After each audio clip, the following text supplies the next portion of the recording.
Well, good evening, everyone. This is Mel here. I have got a new special guest who is going to be known as simply the linguist, and he is going to present a few different ideas with us today. And welcome.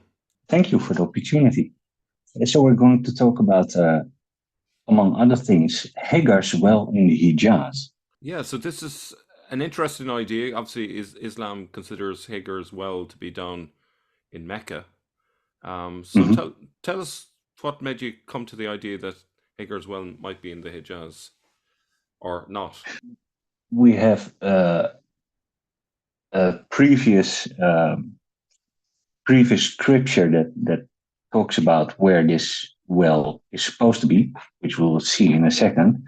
Yeah. I think I've found how they came by the idea that the well could be in the Hijaz or is in the Hijaz And through the Targum of Onkelos. okay. Now, the Hijaz is a large area, so Quite a lot. you're not necessarily without ruining the surprise, but you're not necessarily meaning the location in the Hijaz that we're familiar with, which is in Mecca, but in the Hijaz Exactly. in the broad sense, yeah, In the broad sense, because it's really a huge area. yeah, yeah. Okay.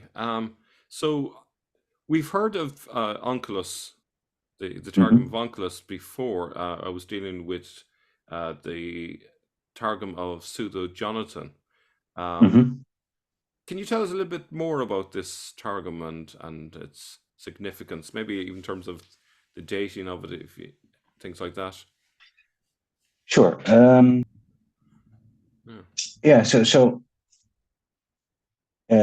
In the Talmud, it explains who Onkelos was. It's not necessarily true that he was, in this case, Titus's nephew, but it says it is. There's another portion in the Talmud where it says that he is the nephew of another emperor. Hmm. So we don't know exactly who he is, but he was a patrician, not a plebeian. And he's the most famous and most well respected convert to Judaism that we know of. Yeah. And so So he's the name attached to this Targum, essentially. exactly. Okay. So in So the next slide, just before you move on sure. this passage here that you have in front of us, tell us about this. Is this from the Targum itself or from where? No. This is from the Talmud, Gittin 56b, Yeah. where it explains who Onkelos was. Okay. So it's not necessarily true Yeah. because we don't know, Yeah. but and there are multiple stories of who he is. Yeah. One of which is the nephew of Titus, Yeah. Okay. the emperor. Yeah. So, if this were true that he's the nephew of Titus, to what century would this place him in? If it were true, let's say first century, some second Yeah, century. first century. First century. Okay. Mm-hmm. Yeah. So this portion is also from the Talmud, Megillah 3a, where we are told who his teachers are. Um, and this one has an interesting word, the from left to right in Yeah. the first line, the fourth word. This is quite a difficult word, Yeah. and some say, the translation is, and some say, um, so this is pretty difficult language. The rest is quite simple. So it says, Wa'amar Rabbi uh, Iremia, and then this difficult word, Ve Itayama, Rabbi uh, Chaya, Bar Abba, Tirgum Shel Torah, Onkelos Hagar, so here's the convert, Hagar, Amru, Mipei, Rabbi Eliezer, Rabbi Yeshua. So Yeshua could be even Jesus, for all we know. Yeah. Okay, so let's talk us through the translation that you've got down below first, so that we kind of get a sense of. Okay, so the mechanical translation is the one I did myself. Yeah. And the translation below is the translation provided on the source I used for this particular portion of the Talmud, which is sfaya.org. Anyone can visit it and check it out for themselves. Yeah. And so the pieces or the texts you see in black, and a little bit darker, those are the words basically in Aramaic, you see. Yeah. And the ones that aren't bold are basically to elaborate on what's being said. Okay. Because otherwise it wouldn't make sense. Yeah. Yeah, yeah. So what I'm seeing there is Onkelos had an Aramaic translation of the Torah, or he composed the translation of the Torah into Aramaic. Okay.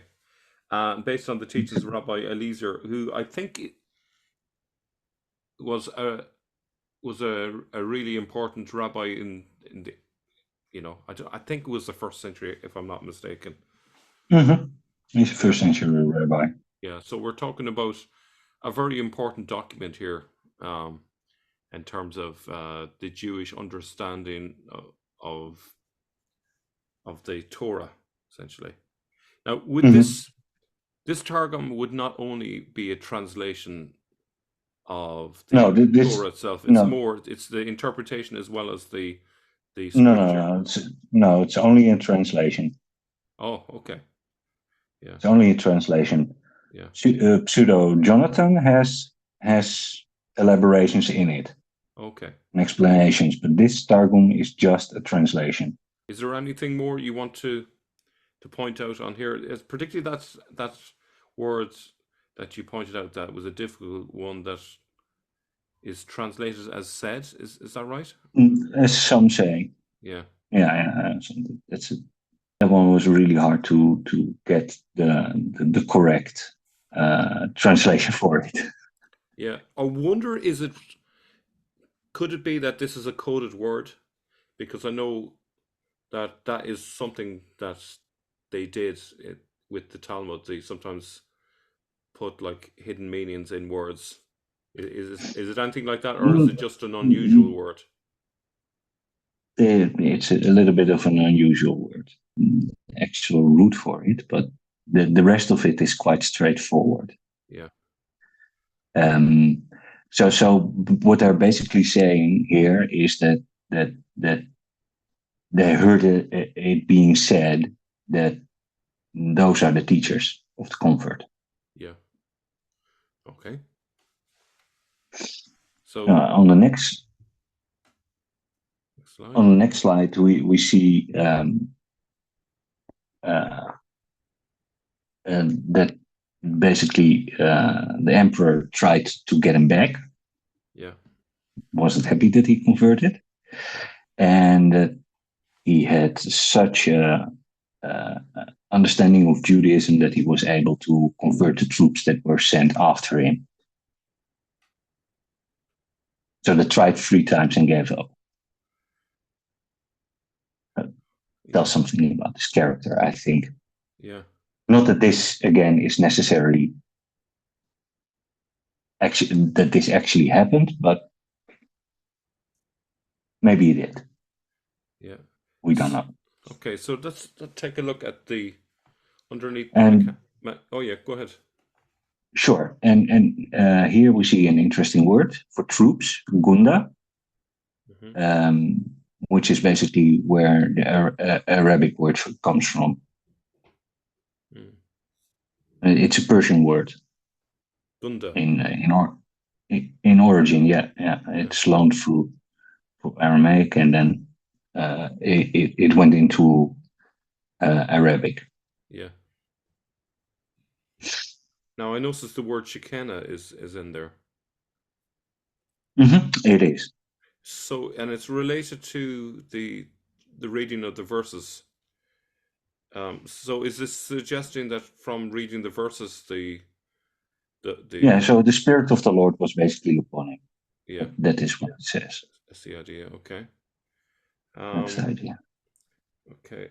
So the Roman emperor sent a troop of Roman soldiers after him to seize Onkelos and bring him to the emperor. Onkelos drew them towards him with verses. So drew them towards him is the idea of converting them, essentially. Basically. That he cited and learned with them, and they converted. The emperor then sent another troop of Roman soldiers after him. Okay. Yeah, and the last one, they're even instructed not to speak with him when they capture him. Yeah. And even then, he converted them. Yeah. That's basically the clue of the story. Yeah. And after 3 times, he gave up because he didn't want his troops to be converted, obviously. Yeah. So, like, there is a Babylonian Talmud and there's a Jerusalem Talmud. Could you tell us which Talmud is this one from? Do you know? This is the Babylonian one. Okay, thank you. That's great. This tells us about the importance of his translation. As you can see, the rabbi is basically saying everybody who reads should read his portion twice, and the translation of Onkelos once. Okay. So it's really an important work. Yeah. Just to make sure that everything is understood. Yeah. So the original language is obviously of double importance. They obviously want the congregation to understand what's being read, but the emphasis. So really, it's kind of like saying that the Shekinah is with the original, but your understanding comes with the translation, as it were. Yeah. Maybe. Yeah. It's really hard to tell how fluent people were. Obviously, some were really fluent in the language. Yeah. And others were less so. Okay. Yeah. Yeah. They probably needed, assistance. There'd be things that'd be missed. It's a bit like, I suppose, a person going to Latin Mass. They may have a reasonable knowledge of Latin, but having the English next to it, or their vernacular language next to it, would be a great help. Well, that's interesting. Well, the languages are obviously closer to each other than Latin and English. Yeah. I mean, if you don't study Latin, you won't understand a word. Yeah, yeah. But let's say if somebody would read or would speak Old English, yeah, then the languages of Western Europe wouldn't be that hard to understand. Yeah. The differences would be big enough that maybe some things would be missed, but it would be more like let's say Italian and Spanish. Yeah. So you would get most. So like a Jewish person could catch most of it in the original because the Aramaic and Hebrew are close enough that they could pick out certain words. No, most of it. Yeah. Most of it would be understood. Yeah. Okay. Would be maybe put they would maybe think it's a bit strange to say it that way, but they would understand most of the simple stuff. They would understand. It's basically like Spanish and Italian. Yeah. It's not the same language, and when spoken, it's obviously a little bit harder to understand. But when you read it, it's close enough that you get most of it. Yeah. If you were to look at the Babylonian Talmud, you would see it all in the same script, but parts of it would be Hebrew and parts of it would be Aramaic as well. To be a little bit exactly. Yeah. Yeah. So the quotes of the Bible would be mostly in Hebrew. Yeah. an explanation would be in Aramaic. Yeah, yeah. That's cool. But if we look at this,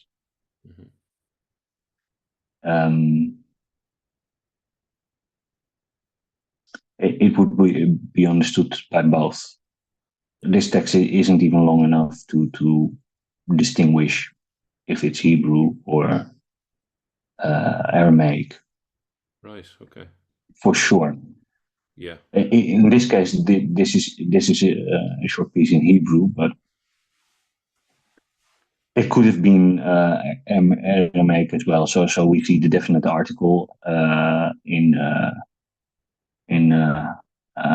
Tzabur. So that would be the congregation. It's written in Hebrew, but that word. But then again, Mikra is an that would be the reading that would be in Aramaic because of the aleph on the end. So it's not even long enough to be sure which language it is. Wow. Yeah. So it's not just even the vocabulary; even the grammar is quite close. That it'd be hard to tell. Yeah, especially the Jewish dialect. Yeah, it's really close. Yeah. Okay. But this is in Hebrew. So we're going to look at how the Islamic narrative, standard Islamic narrative, got the idea that Hagar and Ishmael were in the Hijaz. Yes. So if we go to the next slide, this is the important bit. Yeah. Here, the Targum tells us where the well of Hagar is. Mm-hmm. So here you see that it says it's on the road to Hagar. Yeah. Okay. So in Arabic, that would be Al-Hijr. Yeah. So the Hebrew word is sure, and it's translated as Hegra. Is that right? Mm-hmm. Correct. Yeah. Okay. Now tell us a bit more. So in the Hebrew version, it talks about on the road to Shur. The road to Shur is a famous or a well-known road to Assyria. Mm-hmm. The road used to be used for trade between Egypt and Assyria. Mm-hmm. Around the time that this story takes place. Yeah. And I see here in your notes that Onkelos misread the Hebrew shur, meaning Syria, as the Aramaic word meaning wall. Exactly. Yeah. So Hagara is a synonym for wall. So the wall. It's a small misread, but Assyria at the time he was writing, Assyria wasn't a thing anymore. It didn't exist. Okay, so he wasn't familiar with that word then, as because I know in Greek, Syria is Shuria, which is very similar to the English. So the country Syria gets its name from Assyria, but it wasn't called Syria in the time of Onkelos. Yeah. All right. Okay. And the Assyrian Empire didn't exist anymore. So if I'm understanding this correctly, and correct me if I'm wrong, so he looks at the word sure, and he thinks it's the same as the Aramaic word meaning wall, and then he got a synonym for that, which was Hagar, which is what he put in. Hagar, yeah. Or Hagar, sorry. Right. Wow. This is the Yeah, problem, isn't it? Going from one language to another, that these things can creep in. Wow. sure. And he was a really talented translator. I mean, Yeah. most of his translation is really good. Yeah. But then again, he didn't have what you call it, the advantages of modern day translators that we can go back in history, look at words, go into dictionaries that didn't exist back then. Yeah. Going to other languages to see what does this word mean that I'm not familiar with. Yeah. Can I just ask you a question?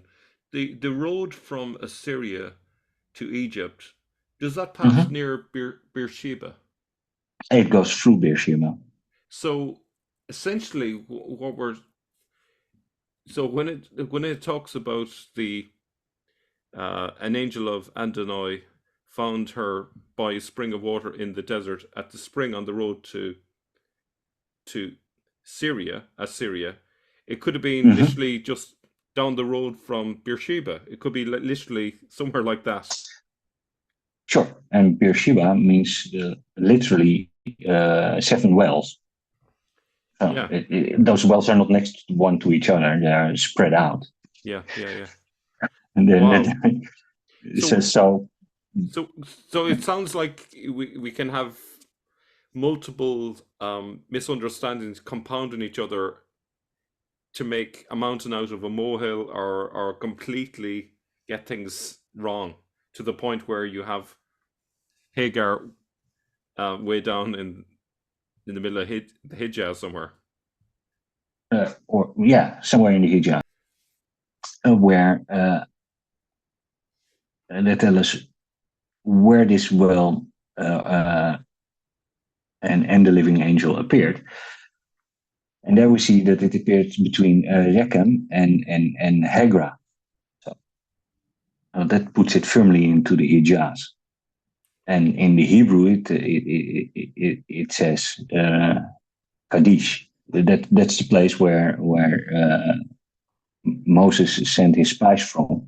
So that's on the border of Israel. That's the. Correct me if I'm wrong. Is that not the what is it called? The desert of Sen, which is south of Beersheba. Is it down in that Yeah, neck of the correctly. woods? Yeah. Yeah, yeah. Right. Okay. Right. So So it's that's actually. on the border of the Sinai. Yeah. Okay. And I see here Rechem is the Semitic name of Petra. Yeah, it is. Yeah. Yeah. Rechem is the city of Petra in uh, in Semitic vocabulary. Now it's. Am I reading this correctly? So it's somewhere between that road that runs from Egypt to Assyria, or let's call it Syria just for simplicity, Mm-hmm, and sure. Petra. So if we were to get a map up and look at where Petra is, and imagine a road Well, on the that's next oh, on the on next that, slide. yeah, we have that very thing, do we? Oh, fantastic. Okay, Yeah. Okay. So this is a map showing in between where the Targum Onkelos puts this well, yeah, somewhere between Petra and Al Ula, or Rechem and Hagra. And this is well within the Hijaz. You see it next to it's not all that far off Yatrib or yeah. Medina, not as far off Now, Taima. But you wouldn't go this way if you wanted to go to Babylon or even Nineveh, which would be even further north from Babylon. You would yeah, go through Jerusalem and Damascus. yeah, yeah. So, And Beersheba is between the Sinai and Jerusalem in. yeah. Now, Hegra there is not what you meant earlier on when you spoke about a road between. Now, I'm playing devil's advocate here a little bit. The road from, say, Damascus to Egypt. That see, it's a different. Do you know what I'm saying? It's a different concept to what you said a few minutes ago. So, can you explain why you now have Hegra way down there next to Tema, as opposed to what you said earlier, No, which is this is the place. So the place Shur was translated to Hagara, which is Hegra. okay. By replacing this word Shur with a synonym in Aramaic, you get this place. Oh, right. And so so there was a place called Hegra there. So they Mm-hmm. assumed that was the place mentioned when actually In the Targum. it was talking about a road between, say, Damascus and Egypt, let's say. Am I Exactly. Yeah. understanding right? Mm-hmm. Okay, I'm with you. Okay. Good. I hope this is clear for everyone so was So in the Hegra. Hebrew, it's in the Hebrew, it's talking about the road from the Sinai Yeah. into Israel, and then you would go further north through Jerusalem and Damascus and other places, all the way to Nineveh. Yeah. So oh, wow, that's amazing that the synonym has led them way down south to Hegra, and then yeah, I can see why that would lead them to think that Hagar as well would be in the Hijaz. This is fascinating. Mm-hmm. Yeah. Yeah. So in the next slide, we have some places where Jewish inscriptions have been found in various languages, Yeah. including Dananitic, Hebrew, Arabic, and even one Greek, Hmm. but mostly in Nabatean Aramaic. So the people living in that area, in between Petra and Al Medina, would be reading mostly the Targum Onkelos, Yeah. because these people wouldn't be speaking, or most of them wouldn't be speaking Hebrew. I get you. So they're reading So it, and they get this synonym, and they're misled to think it's the Hegra way down south that's being referred to. exactly. So and Wow. they would even be living there. Yeah. So Al Ula, that's Hegra. Yeah. Yeah. They would be living there. So they would be believing that they are living where the well was. And as you can see on the map, it's not all that far from Medina, and Medina is not all that far from Mecca. Yeah. And So it would be yeah, fully in the Hijaz. yeah, and it doesn't take much twisting for things to start shifting further and further south, as when it suits. This is amazing stuff that you've managed to spot all of this. This is incredible. So we'll be talking a little bit about the languages of the Transjordan, which includes the north of the Hijaz, which we saw in the previous slide. Yeah. And if we go to the next slide, this is the longest attested writing in Edomite. Yeah. And there's something interesting about it. If you look at line 2, Yeah. Hashalom at va habarak taha lekaus. I believe this is the ancestral form of the Islamic greeting. Really? Which is As-salam alaikum wa rahmatullah wa barakatuh. okay. So in they use the definite article here Yeah. with the first shalom Yeah. and with the blessing. Yeah. Okay. So I believe that this is the first the ancestral form of the Islamic salutation formula. Yeah. Could this suggest that the Islamic salutation has borrowed its wording from the Edomites? Is that going too far? No, I think that it developed from the Edomite language Okay. throughout time. Yeah. And another interesting part is here that they measure the grain that they are offering in what a donkey can carry, a donkey measure. Yeah. So that would be 100 to 200 kilos. Yeah. And on the next slide, we can see that Job is actually an Edomite.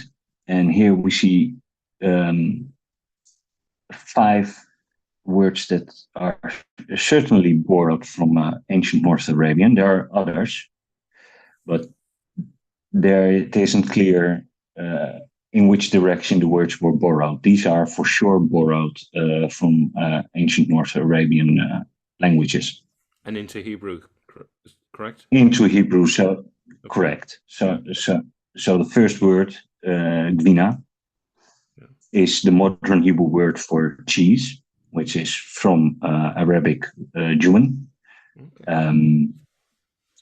While you would see chem'a in Genesis. So when Abraham shares his food with 3 messengers, they're eating chem'a, but basically it says milk solids. It doesn't say if it's butter or cheese per se. Yeah. And these other words are also for sure borrowings from ancient North Arabian languages. So these are precursors precursors of Arabic. Also interesting is obviously the name of the daughter of Job, which is clearly an Arabic loan. So and that's the bottom line? Yeah, the bottom line. Yeah. So Yamima is obviously a loan, and it doesn't look anything like Yonah. So this is one of the reasons why Job is a difficult book when reading it, because it has a lot of foreign loans. There are also a lot of Aramaic loans, but these 5 are for sure North Arabian.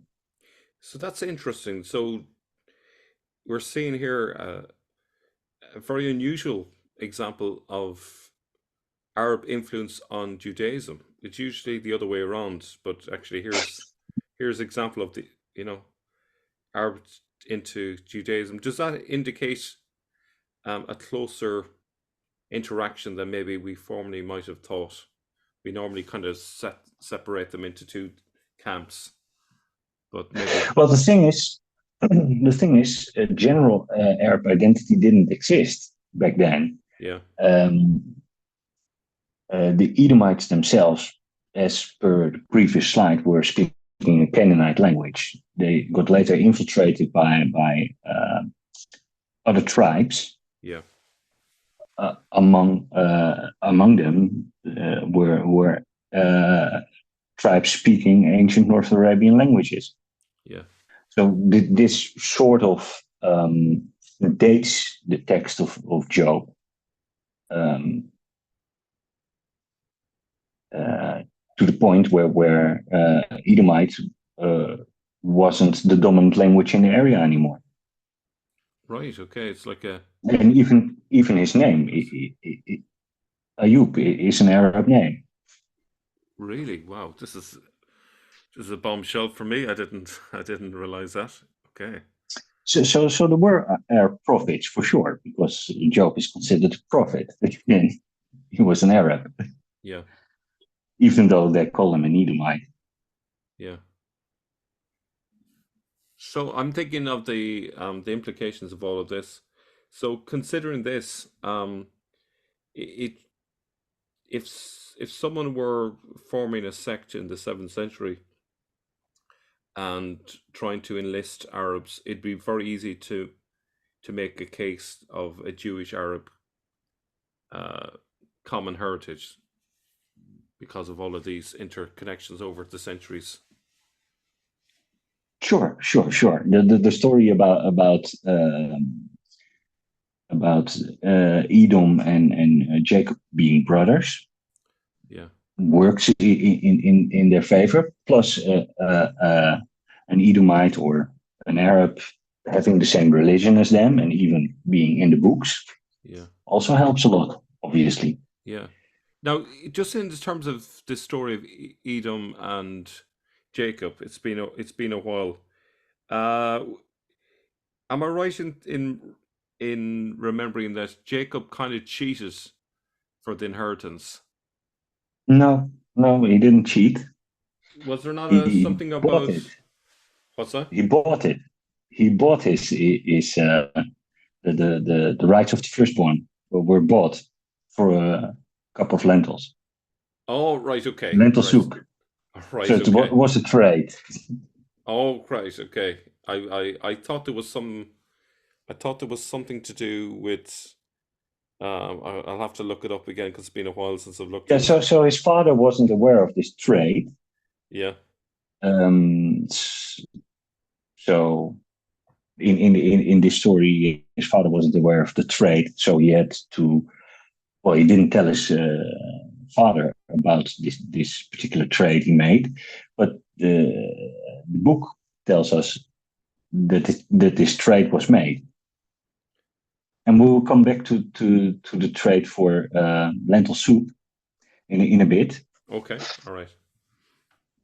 Um, so on the next slide, you see basically the language that was used during the first century in Nabatea, and in this case, it's a document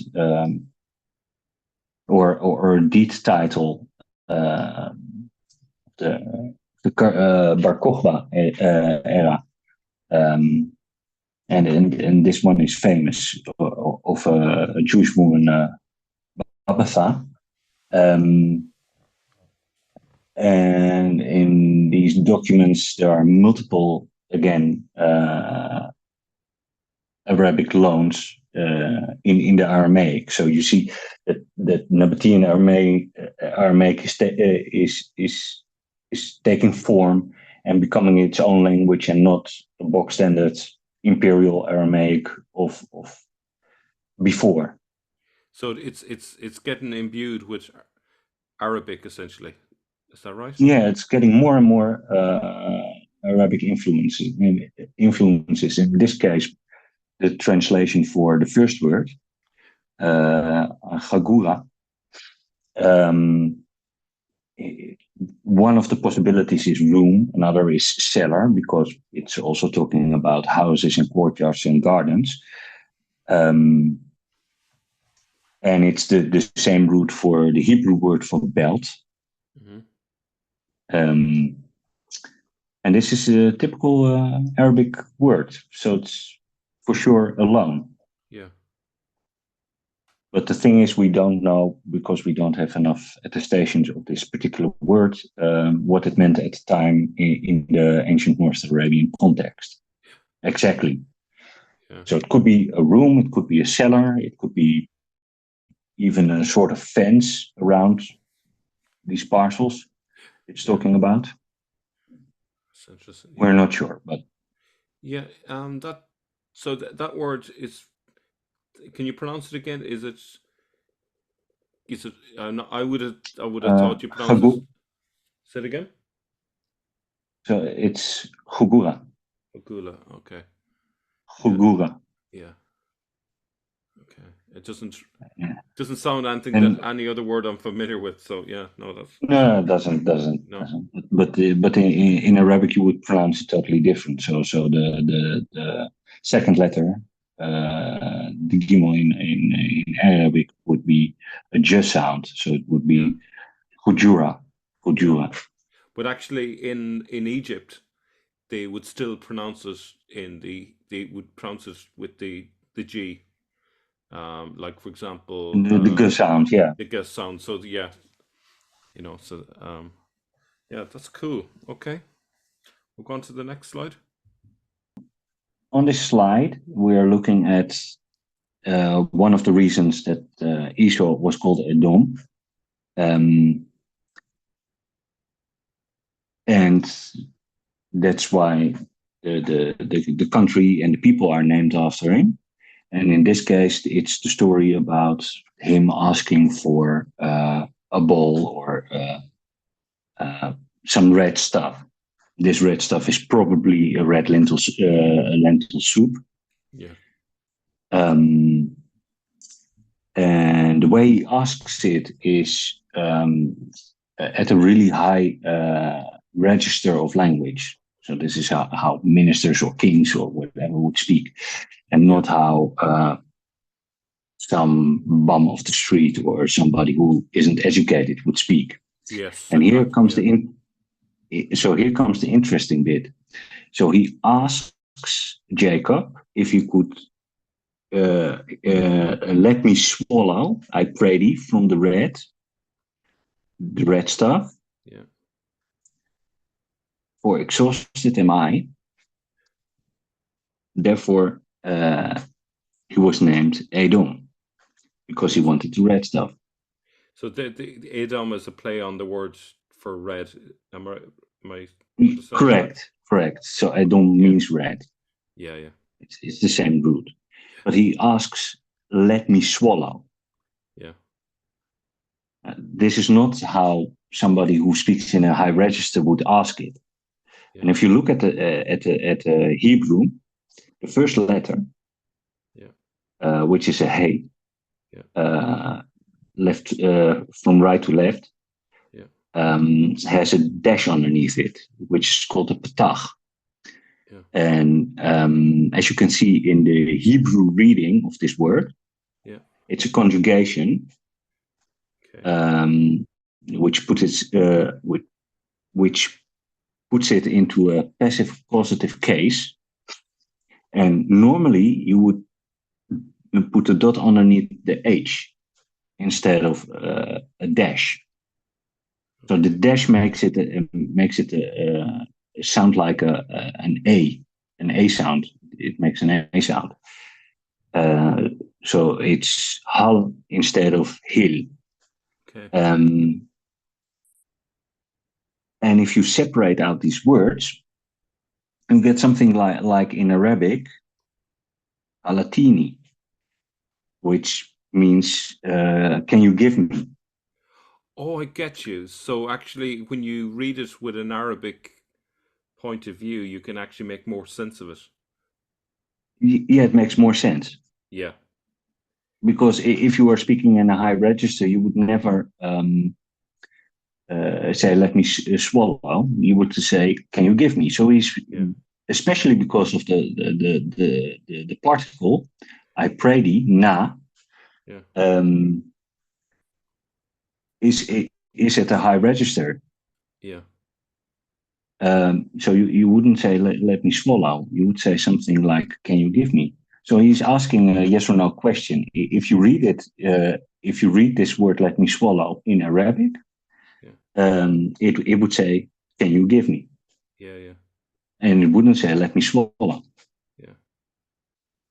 So this could be a hidden Transjordanian feature in Edom's or Esau's speech. Wow. I would never have guessed that you could have such a historical stamp in that text, such that we can start to unpack all the implications of it from that. That's incredible. Mm-hmm. Yeah. So, sometimes people think, oh, the Bible isn't historical, but actually there is historical elements there that you can unpack just in the language alone. That's incredible. Mm-hmm. Yeah. Yeah, but the thing is, the Genesis has two stories why he's called Edom. Yeah. In 25:25, he's being described as born red. Yeah. And there is called ruddy. Yeah. And here, it's reiterated why he's called Adam, but it's a different story. So nature versus nurture. Exactly. So here's asking for the red lentil soup. Yeah. And if you read further in the Bible, you will see that this red lentil soup was traded in for the birthright of the firstborn. Mm-hmm. So was it theft or was it an unfair deal? Oh, I see. Yes. Okay. Yeah. It was an unfair deal, but he agreed. Yeah. And so Jacob gets the inheritance instead of Esau. Um, so could the Arabs feel that they are the rightful inheritors through Esau? Is that an interpretation that could be given? Is that Some a belief? Arabs, Yeah. some Arabs say, some Muslim Arabs definitely say that the Jews stole their inheritance. Yeah. Absolutely, Yeah. and this is the reason. Yeah. So you could understand uh, the idea that they could rise up and try and conquer Jerusalem, let's say, to get back their inheritance that was robbed through Jacob. That could be a theological, Mm, messianic type of argument that maybe it's not the obvious one, but maybe underneath to those in the know, let's say. I don't think that this was the case at the time that they were conquering Jerusalem. I Okay. think they were conquering Jerusalem because they had the religion that said Jerusalem is their holy place, Yeah. Okay. and not because it was their birthright necessarily. Yeah. Because even if, from a Jewish perspective, if somebody converts, all the rights of the, the natives are transferred to the convert. Yeah. Yeah. Even so, in the story of Abraham, where he asks if um, Eliezer would inherent is um, well, empire. It wasn't an empire. Would inherit his. Uh, how do you say that? Sorry, I'm not sure. Uh, inherit. I'm not sure what you're trying to say. Inherit, not a word for empire, but something else. Inherit No, is. all the things that he has. So even the blessings and stuff, everything would be transferred to Eliezer Yeah. if he wouldn't get a son because he's the eldest in his family, even though he is a servant. Yeah. Yeah. So that doesn't really matter if you have blood ties or not. Yeah, yeah, and this is also interesting because the story about Esau being or asking for this red red and the lentil soup, we presume, is that he was a herder, a hunter, and that Jacob was from settled people. So were they really brothers or were they? Depends on how you read it, of course, Yeah. or just close neighbors, which can be brothers as well. Okay. Okay. So that was a great presentation. Thank you so much. Would you like to give us like a short summary for the viewers so they can see the big picture? Yeah, so we looked at a possible source for the thought that, or the Islamic narrative that Hagar's well was located in the Hijaz and why they could think that. And we looked at the Targum Onkelos as a possible source for this belief. We looked at the person of Onkelos himself, who he could have been. Uh, he probably was a high class Roman, um, and that there are so much stories about him that we know he's an early source. Um, and we have looked at the language development in the Transjordan and why the Targum Onkelos would have been a likely source for the reading of the Torah, basically. what is the main sort of thing that you conclude from the Arabic that you the Arabic borrowing that you mentioned into into the the Hebrew text? okay. So that place is Arabic, close geographically close to Hebrew, Yeah, in the sense that Edom and the later Nabatean Empire or kingdom was to the historical Israel and the later Palestinian province of Rome. so So there's quite a bit an overlap between the two, rather than a kind of a separation or separate tribes. There's very much an interconnection. Near you say an interbreeding there. Certainly, there's an exchange of religious ideas such that it's hard to really make the case of two distinct populations. There's an awful lot of interchange between the two, a melting pot between the two. yeah, and you see over time it's actually getting closer and not far further apart. So in the Edomite of the 7th and 6th century BCE, we see that they are believing in another god, the god Chaos. And then we see Job as a prophet of God, believing in the God of Israel. Yeah, So we see actually over time that they are getting closer yeah, in belief than further apart.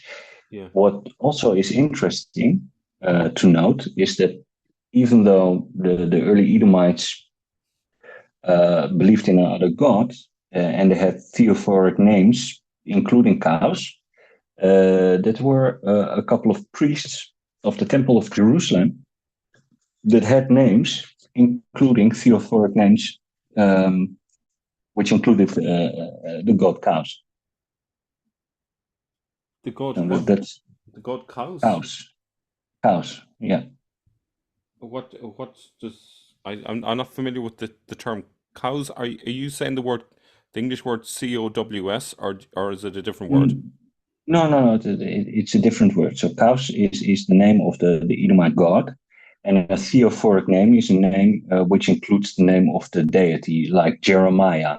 Yeah, It includes the Yah part, which points to God, the Hebrew God. yeah, So there were a couple of priests that had a theophoric name, with which included the name of the Edomite god. So even though their parents named them something else, they apparently changed religion and served in the temple. right. So these people were closer than most people imagine. Yeah, but closer. But you seem to be also suggesting the Arabs were also had different beliefs as well, so they were distant religiously as well. Is that right? Well, sure. So in the inscriptions that we find further out in the desert, they are praying to all kinds of gods and sacrificing camels to all kinds of gods. But what we also see is that there were people within their populations that had different beliefs, especially the settled ones. So there was a big difference between the ancient North Arabian tribes that were out in the desert and not settled, and the city people that were settled, that had a more well, civilized isn't really the word I'm looking for, but it's close enough. They were more civilized. And were the ones who were more civilized closer to the Jewish perspective on Yahweh, whereas Yeah. the So in the example of Job is a person who is living in one spot and not trekking around. yeah, So he's a more settled person, and he has a belief that fits this settled lifestyle. yeah.